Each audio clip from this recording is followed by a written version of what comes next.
여러분, 2021년 새해 첫 번째 주일입니다. 여러분, 우리가 첫 번째 단추를 잘 끼워야지만 마지막에 우리가 이 단추를 매듭할 수 있지 않겠습니까? 오늘 우리가 하나님 앞에 첫 번째 주일을 지키면서 52주 365일 하나님과 동행하고 하나님의 은혜가 여러분 삶 가운데 함께 하시길 주님의 이름으로 축복합니다. 오늘 19명까지 예배를 드려야 되는데 20분이 넘으셔서 몇 분은 옆방으로 가시고 저희 집 식구들은 다 집으로 돌려보내야만 했습니다. 여러분, 우리나라에서 월드컵이 열렸던 해가 몇 년도죠? 2002년도죠. 2002년 4월 15일 9시 37분경에 김해 근처에 있는 김해공항 근처에 있는 돛대산에서 중국 베이징을 출발해서 김해로 오던 중국 민항기가 그만 충돌하는 사고가 있었습니다. 그날 하루 종일 탑승자 명단이 긴급 뉴스로 보도가 되었어요. 그런데 명단이라고 다 같은 게 아니었다는 겁니다. 무슨 말이냐? 명단은 두 가지 종류였어요. 하나는 생존자들의 명단이 있고 또 다른 하나는 사망자들의 명단이었다는 겁니다. 비행기는 모두가 166명이 타고 있었는데 그 가운데 생존자는 37명 뿐이었고 127명이 사망한 것으로 알려졌습니다. 여러분, 방금 전까지만 해도 166명 탑승자 명단이 함께 올라와 있었지만 사고 후에는 생존자 명단과 사망자 명단으로 나뉘어졌다는 것입니다. 여러분, 아담과 하와 이래로 지금까지 날마다 계속되는 일은 바로 산자와 죽은 자를 나누는 일입니다. 여러분, 영안실 가보셨죠? 거기에 가면요, 죽어있는 자가 있고 죽은 자를 위해 슬피 우는 산자들이 있습니다. 어제까지는 함께 했지만 지금은 산자와 죽은 자로 나누어졌다라고 하는 겁니다. 지금 우리들은 산자들입니다. 그러나 끊임없이 우리를 위협하는 죽음의 세력과 치열한 싸움을 하고 있다는 것입니다. 여러분, 우리가 먹고 입고 운동을 하고 기분 전환을 하고 보약을 먹고 하는 것 등 모든 것을 따져보면요, 다 무엇과의 싸움입니까? 죽음과의 싸움이라고 하는 겁니다. 그나마 지금 살아있지만 언젠가는 우리 모두도 바로 세상을 떠나게 될 것이라는 겁니다. 그것을 피할 사람은요, 단 한 사람도 없다는 것입니다. 여러분, 우리가 새해를 맞이하면서 가장 많이 우리 입에서 오르내렸던 덕담은 뭐였습니까? 새해 복 많이 받으세요. 새해는 더 평안하십시오. 그리고 강건하십시오. 새해는 잘 되시길 바랍니다. 사업이나 가정이나 하느님 모두 다 잘 되길 빕니다. 이런 말들을 하셨습니다. 그죠? 그런데 이 인사에는요, 이 인사 배후에는요, 전제가 있다는 겁니다. 어떤 전제입니까?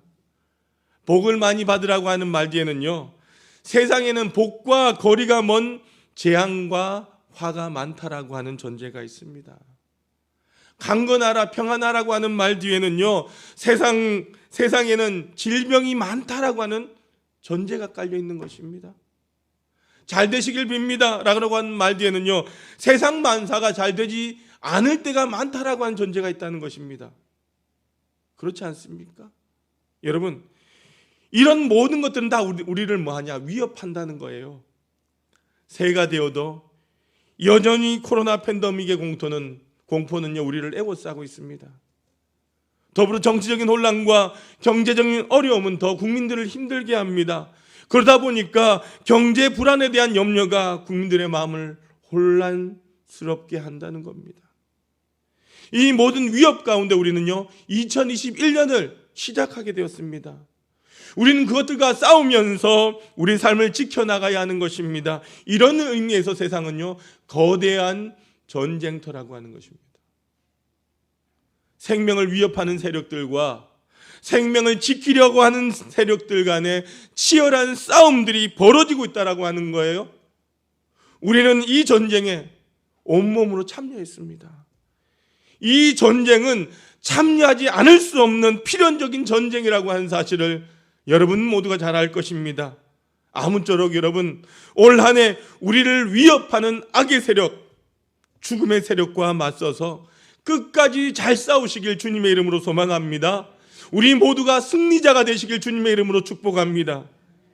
그런데 여러분들, 너무나 다행스러운 것은 이런 싸움이 있다라고 하는데 고독한 싸움이 아니라고 하는 거예요. 이런 싸움 가운데 우리와 함께 하시는, 우리와 함께 싸워주시는 분이 계시는데 그가 누구십니까? 우리 구주 예수 그리스도이십니다. 여러분, 오늘 보면 10절 말씀에 보면 그 사실을 우리에게 보여주는데 주님께서 선언하셨어요. 오늘 10절 말씀을 같이 한번 읽어봅시다. 시작. 도둑이 오는 것은 도둑질하고 죽이고 멸망시키려는 것뿐이요 내가 온 것은 양으로 생명을 얻게 하고 더 풍성히 얻게 하려는 것이라. 아멘. 바로 이것입니다, 여러분. 예수님께서는 우리의 생명을 위하여 이 땅에 오셨습니다. 예수님은 우리에게 생명을 주시고 우리를 생명의 나라로 인도하시는 분이시다라고 하는 거예요. 여러분, 본문에 보니까 10절에 예수님과 대립이 되는 세력이 등장을 하는데 누굽니까? 도둑이라고 하는 거예요. 이 도둑이라고 하는 말은요, 광범위하게 말하면 우리의 생명을 위협하는 모든 것을 의미합니다. 그러나 좁은 의미로는요, 당시 유대 사회에서 백성들을 인도하는 지도자들을 말합니다. 우선 정치 지도자들이 있어요. 당시에 여러분 유대 땅에는요, 로마 총독 빌라도와 함께 분봉왕이었던 그 헤롯 가문의 사람들에 의해 분할 통치가 되었습니다. 빌라도는 어떤 사람입니까? 유대 백성들에게 아무런 애정이 없는 사람입니다. 그저 탐욕스럽고 잔인한 식민지 지배자일 뿐입니다. 그는 어떻게든 여기서의 모든 임기를 마치고 빨리 로마로 가기를 원했던 사람입니다. 분봉왕 헤롯은 어떻습니까? 그도 마찬가지입니다. 원래 그는 로마 사람이 아니라 에돔 사람이었습니다. 이 유대 땅의 통치자가 된 이 헤롯 가문은요, 백성들의 환심을 사려고 했지만 백성들을 아끼는 사람은 아니었다는 거예요. 속으로는 환심을 사고, 그 밖으로는 환심을 사고 속으로는 백성들을 죽이는 사람이었던 것입니다. 또한 종교 지도자들은 어떻습니까? 이들도 마찬가지예요. 대제사장들은 정치력 권력과 결탁해서 성전을 통하여 탐심을 채웠습니다. 또한 바리새인들은요, 율법의 권위를 가지고 일반 백성들을 강압합니다. 그들의 눈에는요, 백성들이 모두가 무식하고 가난한 천민들 뿐이었던 것입니다. 반면에 자신들은 어떻습니까? 율법을 잘 지키고 하나님께 선택을 받은 영적인 귀족이다라고 그들은 생각하며 살았던 것입니다. 이런 와중에 백성들은요, 허덕이고 있었습니다. 정치, 경제적 억압과 종교적 억압 가운데 아무런 위로조차 받지 못했던 것들이 당시의 백성들이었습니다.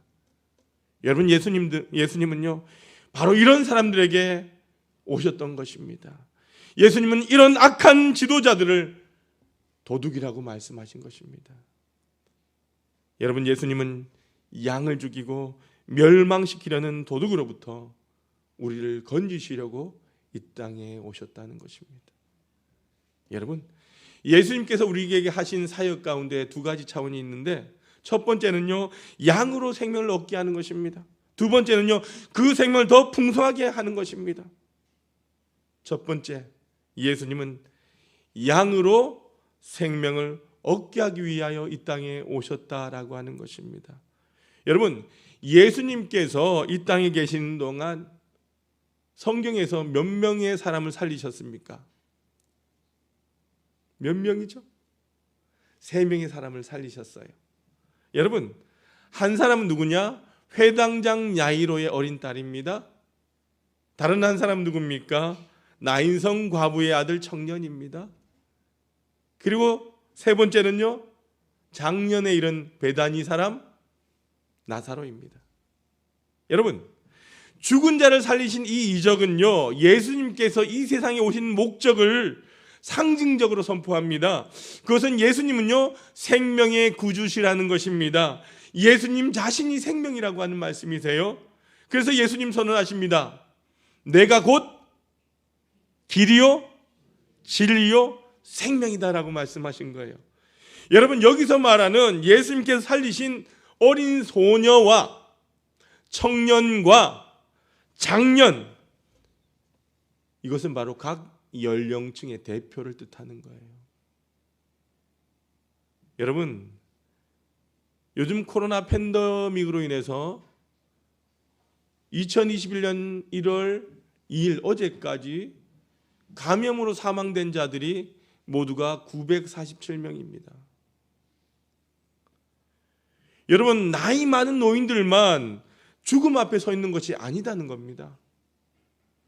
어린이도 청년들도 장년들도 모두가 죽음 앞에 서 있기가 매일반이라고 하는 거예요.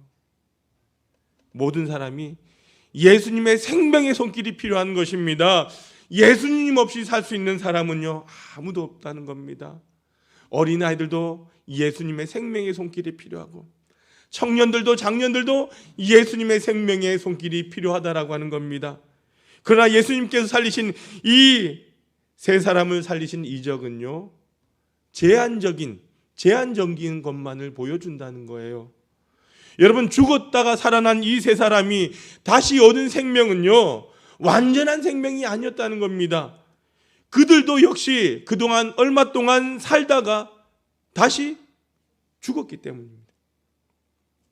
여러분, 그들이 다시 얻은 생명은요, 영원한 생명, 즉 영생은 아니었다는 겁니다. 그래서 예수님은 그들에게 무엇을 보여주셨는가? 영생을 보여주셨어요. 그것이 무엇이냐? 바로 그 영생을 보여준 사건이 예수님의 부활 사건이라고 하는 것입니다. 여러분, 예수님은 십자가에 죽으신 후에 3일 만에 부활하셨습니다. 부활의 생명은 영원한 생명입니다. 누구든지 예수님을 믿기만 한다면 영원한 생명을 주셨습니다. 그래서 요한복음 3장 16절에서 뭐라고 합니까? 같이 한번 선포해 볼까요? 시작. 하나님이 세상을 이처럼 사랑하사 독생자를 주셨으니 이는 저를 믿는 자마다 멸망하지 않고 영생을 얻게 하려 하심이니라. 아멘. 그렇습니다. 여러분, 그렇다면 예수님께서 우리에게 영원한 생명을 주시기 위하여 하신 일이 무엇입니까? 여기 매우 중요한 문제가 있는 것입니다. 여러분, 사람들의 몸에 병균이 들어오면 어떻습니까? 그 사람은 병균 때문에 병들어 죽게 됩니다. 그렇지 않습니까?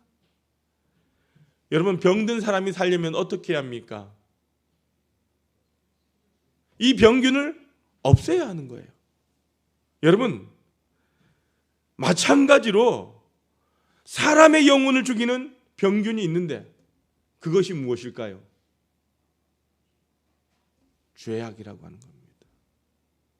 이 죄악을 없애야지만 우리가 죽지 않고 살 수 있다는 것입니다.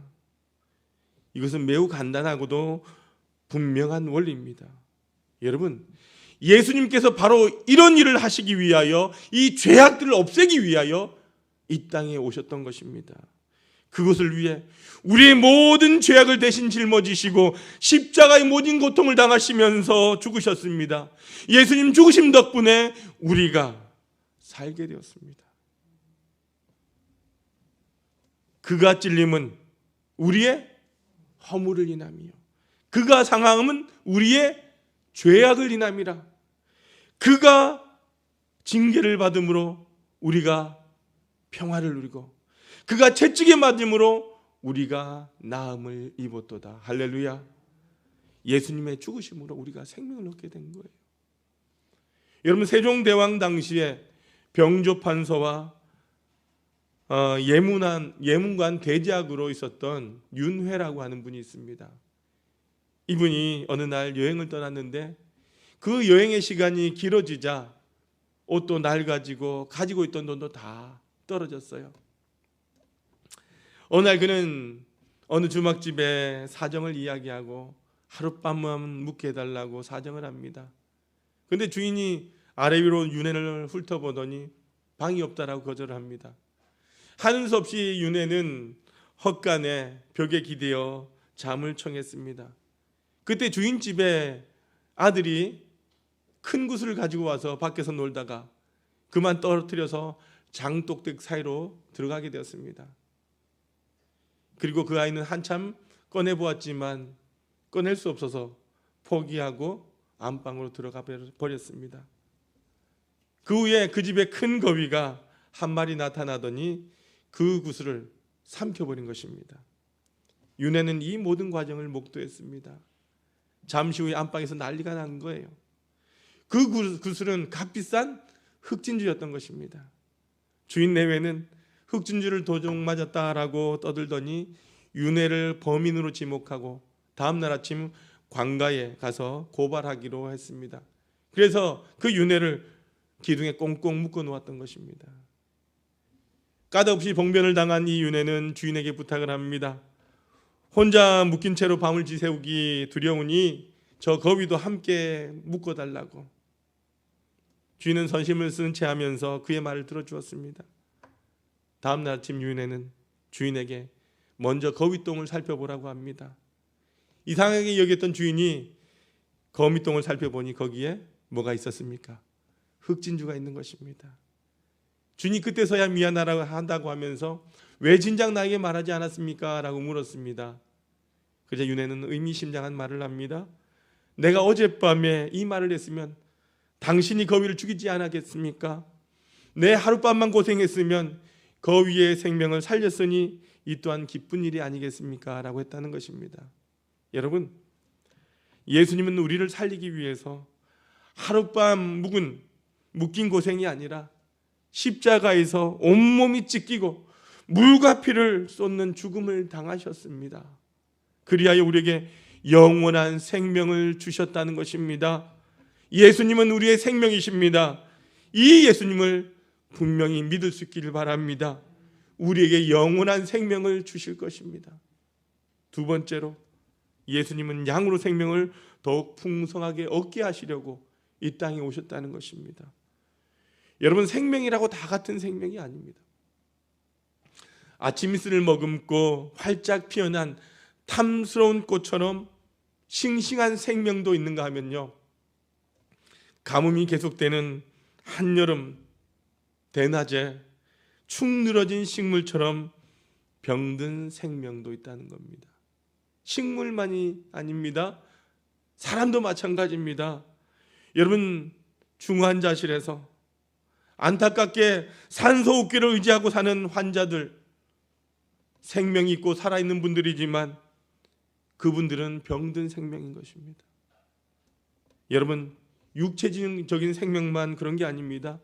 정신이 병들고 영혼이 병든 인생들이 너무나 많다는 겁니다. 길거리에 사람들이 넘쳐납니다. 그 중에 상당한 사람들은요, 살고 싶지 않은 인생을 사는 사람도 있다는 것입니다. 그 마음이 병들었습니다. 그의 삶이 병들었습니다. 언젠가 여러분들, 여러 나라 국민들을 대상으로 행복지수를 조사했던 적이 있어요. 그 결과 참 놀랍게도 지구상에서 가장 가난한 나라 어디죠? 방글라데시에 그 사람들이 행복지수가 가장 높았다는 겁니다. 여러분, 이 결과를 보면요, 삶의 조건이 사람을 행복하게 하는 것만은 아닌 것 같다는 겁니다. 여러분, 행복하지 못한 생명은요, 건강한 생명이다라고 말할 수 없습니다. 마음이 행복하고 사는 보람이 있고 삶에 대한 의욕이 넘쳐날 때에 건강한 생명이다라고 우리는 말할 수 있는 것입니다. 여러분, 한번 보십시오. 그렇지 않은 사람들이 얼마나 많이 있습니까? 거대한 저택에 안방에서도 신음소리가 들려옵니다. 한 병에 수백만 원짜리 양주를 마시는 그 사람의 입에서도 단식의 소리가 들려옵니다. 한 해에 수십억, 아니 수백억을 버는 인기 연예인들조차도 가정이 파탄되고 자살하는 사람들이 있습니다. 혈압이 정상이고 지병도 있고 식욕도 있고 소화도 잘 되고 힘이 넘치는 그 육체의 건강을 가지고 있어도 땅이 꺼져라 한숨이 나옵니다. 여러분, 이런 것들은요, 바로 병든 생명이라는 거예요. 그러나 어떤 사람은요, 별것 아닌 것으로 감사하고 그 감사를 느끼면서 행복해하는 사람들이 있다는 것입니다. 어느 목사님께서 캐나다를 여행하셨어요. 그런데 너무나 부지런한 한 분을 만나셨어요.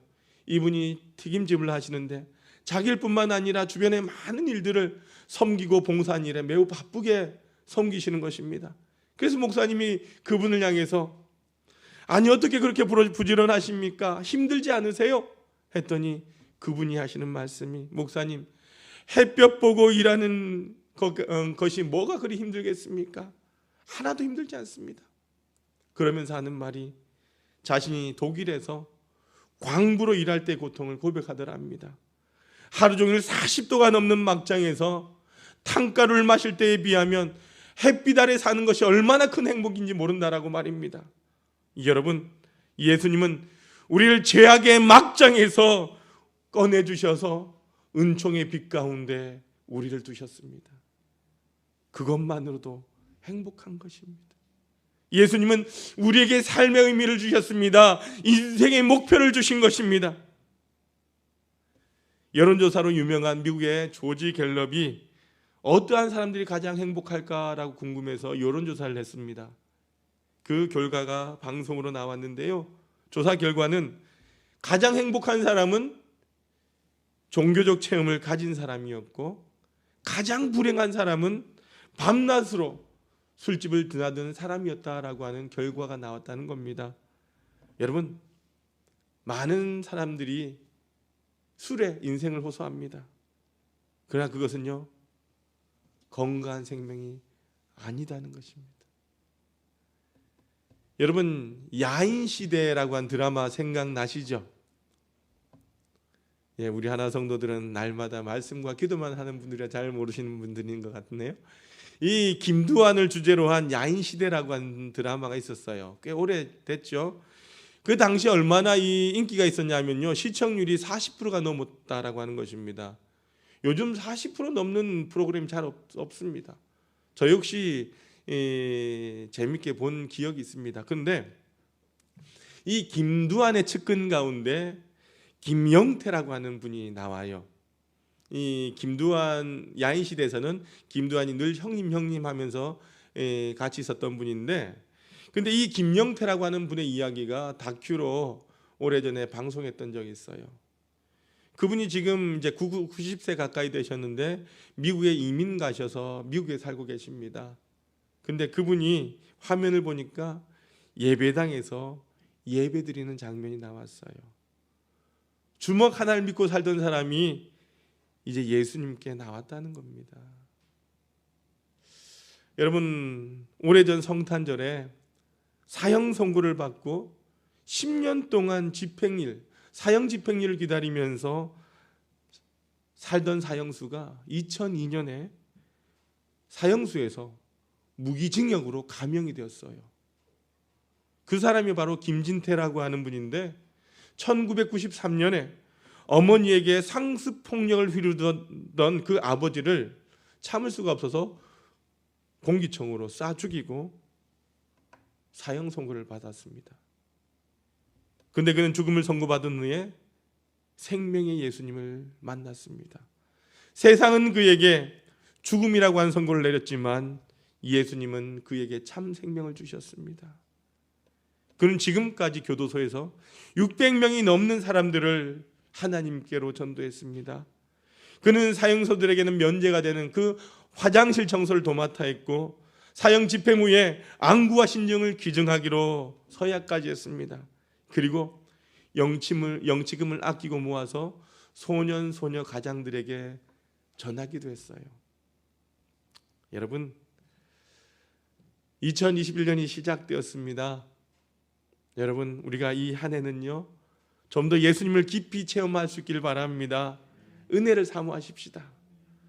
여러분 마음에 예수님을 받아들이시길 바랍니다.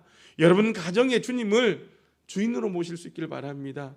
그러면 삶의 기쁨과 행복이 넘쳐날 줄로 믿습니다. 다윗은 시편 16편 8절과 9절에서 이렇게 고백합니다. 같이 한번 읽어봅시다. 시작. 내가 여호와를 항상 내 앞에 모심이여 그가 나의 오른쪽에 계심으로 내가 흔들리지 아니하리로다. 이러므로 나의 마음이 기쁘고 나의 영도 즐거워하며 내 육체도 안전히 살리니. 아멘. 이 다윗이 주님과 함께하는 그 고백이 여러분의 고백이 될 수 있기를 바랍니다. 여러분, 예수님은요 우리를 변화시키십니다. 병든 생명을 건강한 생명으로 바꿔주십니다. 슬픔 대신 희락을 주십니다. 무기력함 대신 의욕을 주십니다. 여러분, 갈등하고 다투는 가정을 변화시켜서 작은 천국이 되게 하십니다. 예수님 안에서는요 부부 관계도 변하고 부모와 자녀의 관계도 달라지는 것입니다. 우리가 2021년 이 한 해 생명 되신 주님과 함께 시작할 수 있기를 바랍니다. 그리하여 2021년 한 해는요 우리의 변화된 모습이, 우리 변화된 교회의 모습이 이 땅을 밝히고 빛과 소금의 역할을 감당하는 우리들과 하나교회가 될 수 있길 주님의 이름으로 축원합니다. 살아계신 아버지 하나님 감사합니다. 오늘 2021년 첫 번째 주일을 하나님 앞에 모여 또한 아버지 하나님 교회에서 가정에서 드리게 하시니 감사합니다. 하나님, 오늘 주셨던 이 말씀, 나의 생명 되신 주님과 하나님 이 한 해를 시작하고 마무리할 수 있도록 하나님 우리와 동행하여 주옵소서. 우리 그렇게 살아서 변화된 모습을 주님께 세상 가운데 비출 수 있도록 도와주옵소서. 예수님의 이름으로 기도드리옵나이다. 아멘.